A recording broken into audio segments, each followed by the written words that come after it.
समोर आले तेव्हा मी तुम्हाला म्हणले की म्हणजे मला जमत नाही, पण आता एवढं छान जमतंय की पास. मला असं वाटत होतं की आता माझं काहीच होऊ शकत नाही. येस येस आणि येस. मला अन्न 2-2.5 किलो कमी झाले. मी 15 दिवसच झाले हे होऊन. आणि खूप छान वाटतंय. मी आवर्जून आज बोलावंसं वाटलं मला की खूप मस्त वाटतंय. आणि तुमचं वय किती आहे मॅडम, वय? माझं वय 43 आहे. 43 आहे. आणि तुम्ही जॉब करताय ना, टीचर्स आहेत ना? मीच असते. हाऊसवाईफ आहेत, बरं. आणि मला एवढा गुडघ्याचा त्रास होत होता की अख्खं कुटुंब परेशान होतं.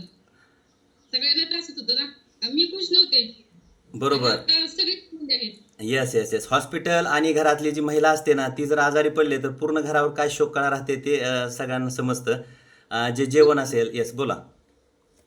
हे जे किट घेतलेलं आहे ना, त्याच्यापेक्षा जास्त गुडघ्याचे तेल आहेत घरात. ते सगळे टाकून दिले मी. Okay okay. उपयोग झाला नाही त्याचा.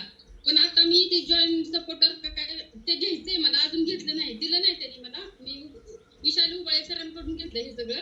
ते माझे मामे भाऊच आहेत. ओके शेवट कारण सगळं करून थकले होते. Okay okay. आणि मॅडम तुम्हाला वर्कआउट करायला जमतोय का? पहिल्या दिवशी कसा वर्कआउट होता आणि आज कसा तुम्ही फील करताय? 2 दिवस त्रास झाला. मी सगळ्यात महत्वाचं सांगावं असं वाटतं की माझ्या गुडघ्याची सूज पूर्ण कमी झाली. म्हणजे खूप गुडघे सुजलेले होते. ते गुडघ्याची सूज पूर्ण असं मला आश्चर्य वाटतंय की असं पण होऊ शकतं. ओके. आणि हॉस्पिटलसाठी तुम्ही किती खर्च केला आतापर्यंत? माझ्या हॉस्पिटलसाठी 40-50 हजार गेले असतील 2 वर्षात. आणि त्याच्यामुळे आणि तुमचं वजन वाढलं असेल, त्या गोळ्याने तुमचं वजन वाढलं असेल. आणि कंटिन्यू मला पेन किलर खाल्ल्याशिवाय अंथरुणातून उठताच येत नव्हतं. ओके. आता मी 10 म्हणजे 15 दिवस झाले मी आपल्या फॅमिलीत आहे. मग सुरुवातीला वर्कआउट करायचं असं होतं, पण 5 दिवस घेतली. आता ह्या 10 दिवसात मी गोळी घेतली नाही. Yes yes yes. खूप छान खूप छान. आणि सर्वात महत्त्वाचं जे श्रेय आहे तुमचे जे वेलनेस कोच आहेत विशाल उबाळे सर, यांना पण त्यांना पण बोलण्याचा चान्स